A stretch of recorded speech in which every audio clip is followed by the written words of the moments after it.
Aidilfitri 1443 Hijrah disambut esok.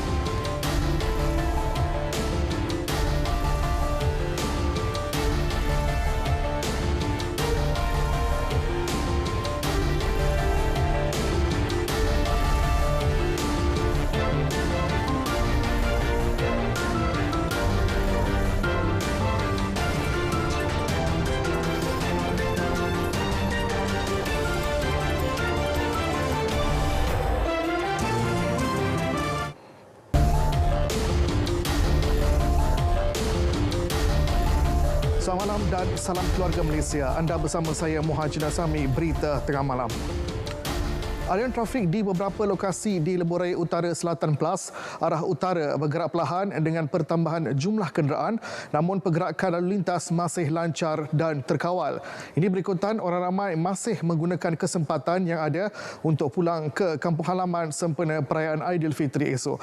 Ikuti perkembangan semasa bersama Fairuz Rizwan Padarudin di hentian rehat dan rawat RNR Sungai Perak arah utara. Baik, terima kasih. Seperti anda sedia maklum, saya kini berada di hentian rehat dan rawat RNR Sungai Perak arah utara untuk saya berkongsi perkembangan terkini aliran trafik di Lebuh Raya Utara Selatan menghala ke utara. Untuk makluman, laluan ini merupakan laluan utama bagi pengguna Lebuh Raya daripada luar Perak untuk menuju ke negeri-negeri sebelah utara seperti Kedah, Pulau Pinang dan juga Perlis. Selain itu juga, laluan ini merupakan laluan bagi mereka yang ingin menuju ke negeri-negeri sebelah pantai timur, khususnya di Kelantan, di mana mereka akan disusur keluar Plaza Tol Kuala Kangsar, kemudiannya menuju ke Gerik untuk memasuki negeri Kelantan. Berdasarkan tinjauan saya di kawasan RNR ini, sejak pukul 10 malam tadi, aliran trafik khususnya menuju ke utara tanah air menunjukkan peningkatan jumlah kenderaan, namun pergerakan lalu lintas masih terkawal dan lancar. Ingin saya berkongsi di sini beberapa lokasi yang sedang berlaku kesesakan kenderaan, iaitu trafik dilaporkan perlahan dari laluan Slim River ke Gopeng arah utara, manakala aliran trafik dari Bido ke Gopeng arah utara turut bergerak perlahan. Untuk makluman, di RNR Sungai Perak arah utara ini turut menyediakan kemudahan seperti surau, tandas awam, kedai seberaneka, gerai makanan dan minuman untuk kegunaan khususnya pengguna Lebuh Raya Plus. Baik kepada pengguna Lebuh Raya di luar sana, sekiranya anda berasa letih dan mengantuk, jangan teragak-agak untuk singgah di RNR berhampiran bagi membolehkan anda berehat seketika sebelum meneruskan perjalanan ke destinasi anda. Ingat orang yang tersayang, pandu cermat, jiwa selamat, semoga anda selamat sampai ke destinasi anda.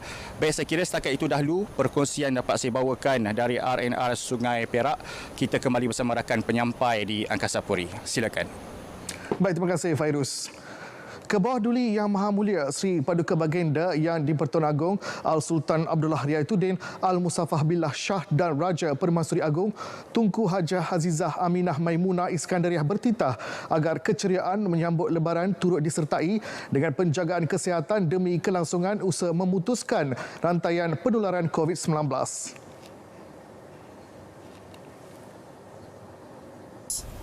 Usaha kita dalam memerangi COVID-19 telah menampakkan sinar di hujung kegelapan. Kita telah berjuang selama lebih 2 tahun untuk mengecapi nikmat ini. Berbagai onak dan ranjau yang telah kita tempuhi dalam perjuangan membebaskan negara daripada belenggu COVID-19. Melangkah ke hadapan, rakyat Beta hendaklah meneruskan momentum dengan berterusan mempraktikkan amalan penjagaan kesihatan yang baik dan mematuhi semua saranan kerajaan. Jangan sekali-kali mengambil mudah dan bersikap sambil lewa akan nikmat kesihatan yang dikurniakan Allah SWT. Baginda turut bertitah peralihan ke fasa endemik telah memberi lebih keceriaan kerana dapat disambut bersama keluarga dan sanak saudara kali ini. Pembukaan sempadan negara pada awal April lalu juga telah memberi impak besar kepada pemulihan ekonomi negara. Perkara tersebut dizahirkan Kebawah Duli Yang Maha Mulia Sri Paduka Baginda Yang di-Pertuan Agong dalam titah perutusan baginda sempena Hari Raya Aidilfitri. Perdana Menteri Datuk Seri Ismail Sabri Yaakob menyeru semua agar berpegang kepada konsep tasamuh yang menekankan tentang nilai toleransi dan kebersamaan selaras konsep keluarga Malaysia. Dengannya, seseorang akan lebih menghargai perbezaan antara sesama manusia dalam batas-batas yang digariskan oleh agama Islam. Tidak hanya urusan ibadah sahaja yang diatur oleh Islam, kehidupan sosial juga ada aturannya dan salah satunya adalah anjuran untuk bersikap tasamuh ataupun toleransi dalam bermasyarakat. Tasamuh adalah salah satu bentuk akhlak terpuji dan amat diperlukan dalam kehidupan sehari-hari. Dalam bermasyarakat, tasamuh adalah sikap yang penting untuk diterapkan. Dengan tasamuh, seseorang akan lebih menghargai perbezaan antara sesama manusia dalam batas-batas yang digariskan oleh agama Islam. Tambah beliau, ia boleh menjadi panduan kepada semua dalam memastikan konsep keluarga Malaysia dihayati sepenuhnya dari segi amalan dalam kehidupan seharian bagi mewujudkan masyarakat yang madani. Datuk Seri Ismail menjelaskan dalam perutusan khas Aidilfitri. Sementara itu, solidariti keluarga Malaysia mendepani pelbagai cabaran terus mendapat pujian. Menurut Perdana Menteri, ia menjadi teras untuk kerajaan memberi fokus memacu pemulihan negara agar rakyat dapat kembali hidup dengan selesa melalui pelbagai strategi yang dirangka. Kerajaan sentiasa mendengar keluhan rakyat. Justru keputusan kerajaan membenarkan pengeluaran khas Kumpulan Wang Simpanan Pekerja KWSP sebanyak RM10,000 membolehkan keluarga Malaysia membuat persiapan menyambut Aidilfitri. Begitu juga dengan bantuan khas keuangan Aidilfitri 2022 sebanyak RM500 bagi penjawat awam, sedikit sebanyak diharap dapat dimanfaatkan oleh keluarga Malaysia untuk Lebaran. Tambah beliau lagi, dalam perutusan khas Aidilfitri hari ini, rakyat Malaysia perlu memanfaatkan kelonggaran prosedur operasi standard COVID-19 mulai 1 Mei 2022 untuk menyantuni ibu bapa, sanak saudara dan sahabat handai bagi mengeratkan ukhuwah dan silaturahim. Dalam kemeriahan menyambut Aidilfitri, orang ramai perlu terus mengamalkan kawalan kendiri walaupun banyak kelonggaran telah diberikan demi keselamatan diri dan keluarga tercinta. Luangkan masa mengunjungi rumah terbuka dan menziarahi.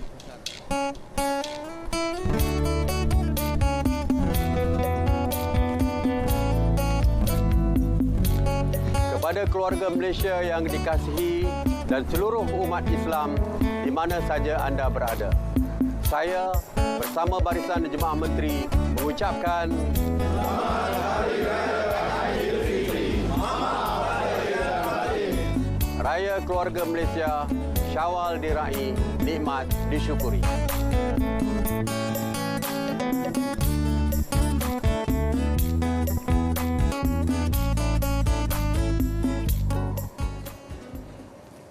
Baik, proses cerapan anak bulan Syawal 1443 Hijrah di seluruh negara berjalan lancar. Di Labuan, ia dilakukan di Menara Universiti Malaysia Sabah Kampus Antarabangsa Labuan, diketuai Ketua Unit Falak Pejabat Mufti Labuan, Angku Bahizan A. Ahmad Tani.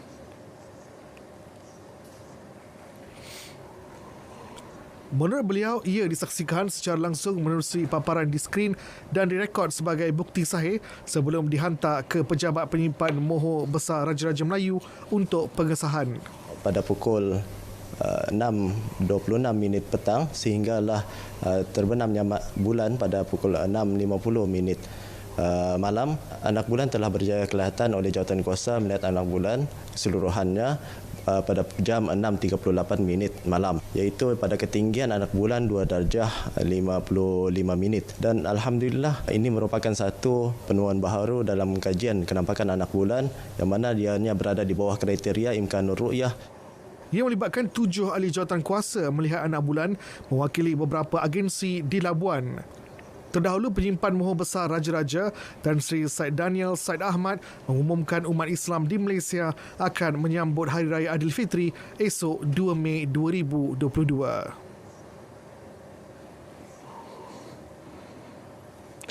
Saudara, setiap kali menjelang Hari Raya, sudah pasti tradisi mengirim kad raya menjadi kelaziman dalam kalangan masyarakat sebagai pengganti diri untuk bertanya khabar. Namun, ledakan kecanggihan teknologi kini, kad raya telah mengalami transformasi daripada kad raya fizikal kepada kad raya animasi yang menjadi pilihan generasi muda. Meskipun berbeza platform, namun kedua-duanya tetap menggamit nostalgia, terutama menjelang hari perayaan. Ikuti laporan Syarifuddin Arsyad.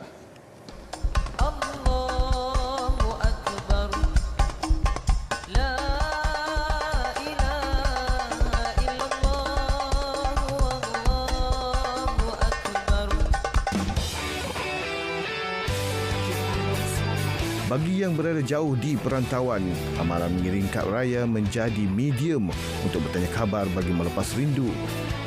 Kad raya konvensional yang hadir dalam pelbagai bentuk pasti menceriakan perasaan si penerima dengan menggamit memori ketika menyambut hari raya. Masa akak kecil-kecil dulu memang ada lah gantung-gantung kad raya kat dinding kan. Memang excited lah sekali tiba perayaan, tunggu-tunggu kad raya kan. Tapi zaman ni dah tak ada dah. Kad raya memang kita raya memang selalunya nak lah kad raya tu. Lepas tu dah apa, dah jadi macam tradisi raya lah kan. Kita kad tu memang, kalau tak ada kad tu macam ada yang benda yang kurang lah. Untuk saya yang 20 tahun ni yang dah lama tak dapat kad raya, confirm tak lagi lah. Sebab kad raya kan orang akan tulis apa semua dalam tu kan. So macam bila dapat kad raya tu rasa macam feel nak raya tu lagi buat-buat lah. Dulu saya pernah dapat cousin saya bagi kad raya. So rasa macam seronoknya bila kita dapat kad raya tu. Selari dengan ledakan teknologi dan penerimaan generasi baharu, revolusi penghasilan kad raya animasi yang kreatif dan inovatif dilihat menjadi penyambung kepada tradisi kad raya. Dari karikatur hingga ke bentuk 3 dimensi, kad raya dihiasi dengan lagu latar, pastinya menghiburkan sesiapa sahaja yang menerimanya. Kad raya animasi ni macam benda yang baru lah pada saya, umur saya yang lahir pada tahun 70-an ni, saya rasa tu adalah sangat gap dengan saya lah, dengan kehidupan saya, sebab saya punya nostalgia adalah kad raya yang berbentuk physical card lah. Kad raya animasi ni dia macam lebih kepada kartun. Dia lebih kepada moden lah. Kalau dibandingkan kad dulu, zaman dulu, dia lebih kepada macam gambar-gambar masjid. Macam tu, tak ada yang menarik untuk zaman-zaman sekarang. So zaman sekarang ni dia dah upgrade, jadi tambah banyaklah menarik dekat kad tu. Dulu kita pakai kertas, sekarang kita pakai teknologi. Teknologi tu dia dah letak lagu dan animation. Jadi saya pun orang macam saya lah, bagi orang macam saya suka sangat. Saya suka. Walaupun feelingnya tidak sama seperti kad raya asli, namun sedikit sebanyak terubat juga kerinduan kita untuk menyambut raya. Dengan hanya sekeping kad, tapi pastinya ia memberi 1000 kenangan buat kita semua. Selamat Hari Raya Aidilfitri. Syarifuddin Arsyad, Berita RTM.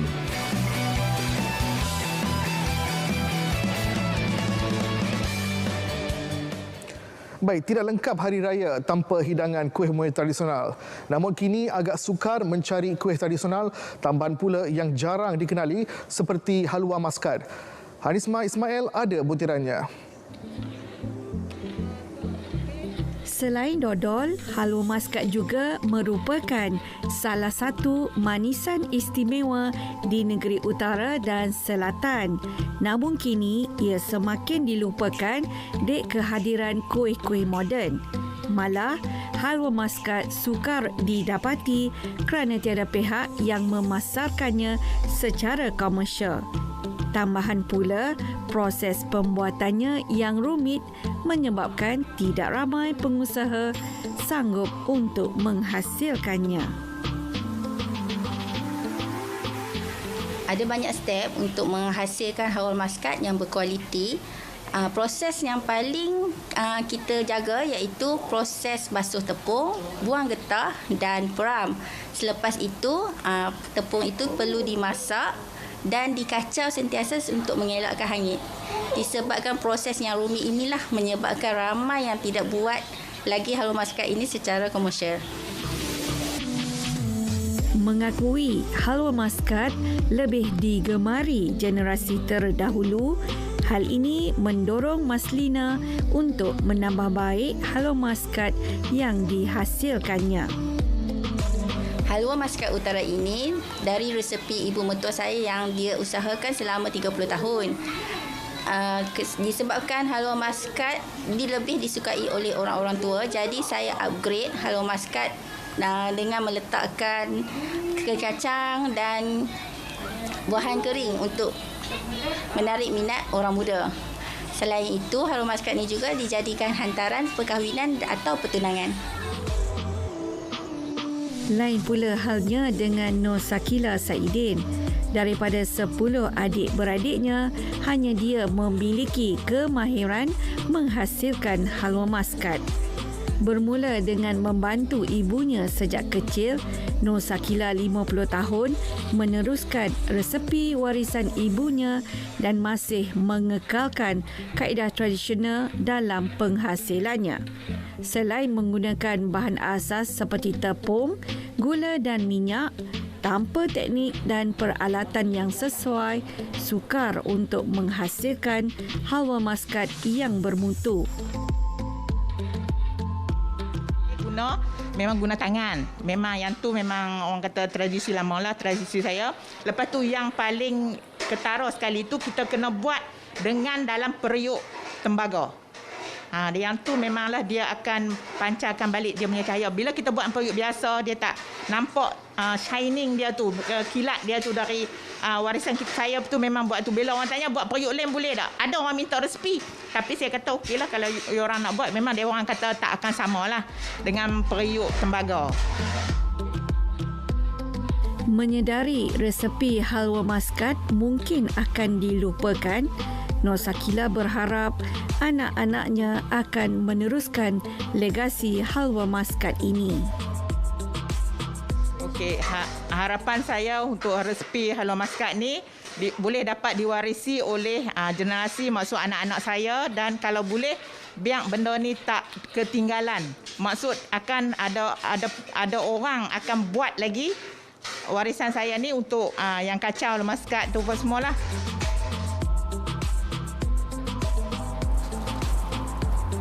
Okey, terima kasih. Kuih-kuih tradisional yang dihidangkan semasa Hari Raya seumpama melengkapkan perayaan dan menggamit memori. Warisan ini perlu dikekalkan supaya tak lapuk dek hujan, tak lekang dek panas serta dapat menambat hati generasi akan datang. Salam Aidilfitri, Hanisma Ismail, Berita RTM.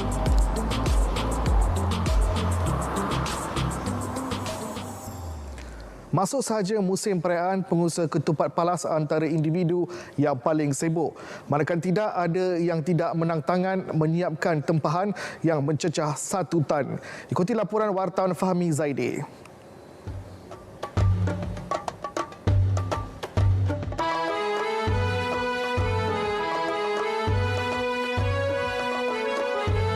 Saya suka makan ketupat sebab benda tu kalau tak ada time raya tu macam tak lengkap raya. Suka bang. Sebab ketupat ni kan salah satu makanan tradisi orang Melayu kan. Kalau tak ada di pagi raya tu tak sah lah. Ketupat ni di antara macam makanan kegemaran saya lah di waktu hari raya sebab benda ni macam tradisi kita kan sebagai orang Melayu. Tak lapuk dek hujan, tak lekang dek panas. Ketupat palas sentiasa menjadi pilihan sebagai juadah wajib hari raya. Dek kerana itu juga, pengusaha ketupat palas Nadira Saidi menjana pendapatan lumayan hasil jualan juadah tersebut. Akak start buat ketupat ni tahun 2010. So sekarang dah 2012 kan. So 12 tahun. Masa tu kan akak memang minat buat benda ni. Lepas tu dah fikir dekat KL ni jual apa saja mesti laku. Lepas tu fikir kalau lagi satu kalau sedap, kalau kita buat benda sedap mesti orang cari lagi. So masa mula-mula akak start buat dulu dalam 60 kilo ketupat je. Tak sangka pula daripada 60 tu melarat sampai sekarang. Selain menetap di ibu kota yang dianggap sebagai lubuk rezeki, Nadira kini turut menerima tempahan dari pelanggan berlainan bangsa, termasuklah dari luar negara. Selalunya China dengan India memang diorang suka. Sebab ketupat akak ni pun dah sampai ke luar negara dah. Ketupat ni diorang ramai customer akak daripada overseas, daripada Saudi, daripada Arab, mana hari tu dekat London pun ada. Diorang order, diorang minta akak post. Selepas 2 tahun tiada sambutan meriah kerana pandemik COVID-19, tahun ini Nadira menerima tempahan paling banyak sepanjang 12 tahun mengusahakan perniagaan ketupat palas. Sekarang punya tempahan, akak punya tempahan sekarang dah sikit lagi nak sampai 1 tan. So mungkin dalam 2-3 hari lagi akak nak tutup order dah. Sebab yalah, sekarang takut tak termampu pula nak buat kan. Ni pun bertungkul umur sini nak siapkan tempahan ni kan. Tahun ni masing-masing memang order lebih pada 5 kilo seorang. Pakai nak bawa balik kampung, nak bawa balik raya dengan mak ayah.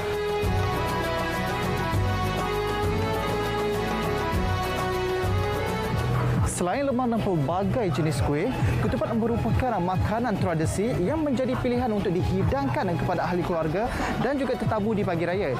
Ia juga merupakan menu yang menjadi lambang keceriaan di musim perayaan, khususnya Hari Raya Aidilfitri. Fahmi Zaidi, Berita RTM.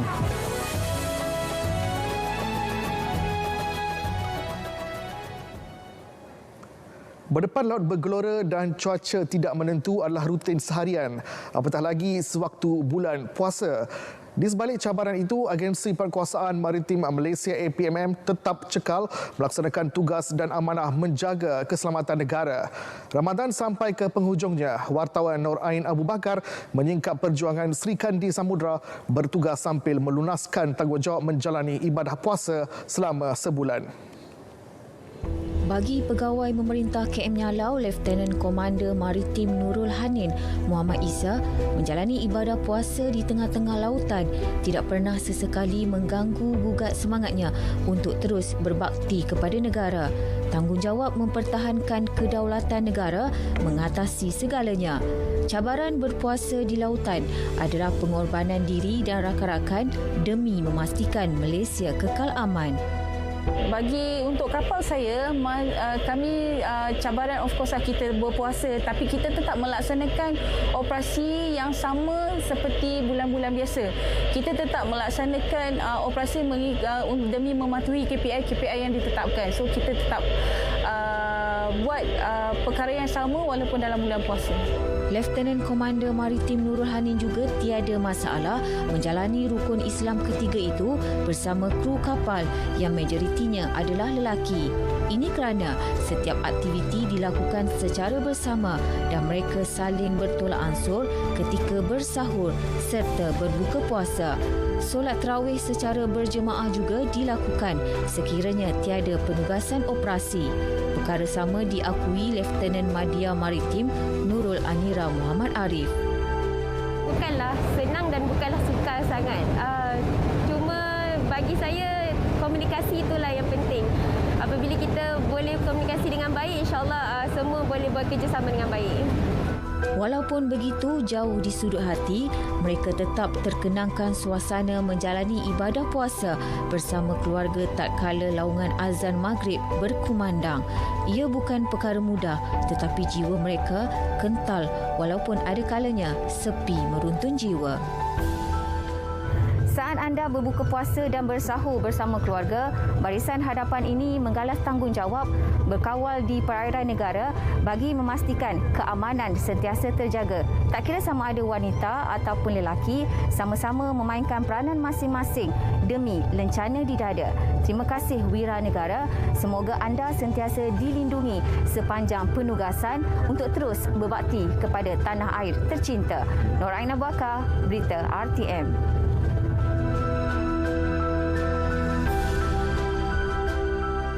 Ops Hari Raya Aidilfitri HRA yang bermula Jumaat lalu menyaksikan sebanyak 5,021 kenderaan yang melewati kamera sistem keselamatan kesedaran automatik awas di lebuh raya didapati melanggar had laju dibenarkan. Daripada sejumlah 236,671 kenderaan yang melewati kamera awas di lampu isyarat pula, 966 didapati melanggar lampu merah. Menurut Jabatan Pengangkutan Jalan JPJ, dalam satu kenyataan, sebanyak 29 kamera awas dipasang bagi memantau kesalahan memandu melebihi had laju, manakala 16 lagi untuk kesalahan melanggar lampu isyarat merah beroperasi sepenuhnya sejak Jumaat lalu. Katanya kedua-dua kesalahan itu adalah yang tertinggi dilakukan pengguna jalan raya pada hari pertama Ops HRA. Pelaku kedua-dua kesalahan itu akan dikenakan tindakan mahkamah dan tidak boleh dikompaun mengikut Seksyen 79 Akta 333 JPJ. Jika disabitkan kesalahan, pengguna jalan raya boleh dikenakan denda sehingga RM2,000.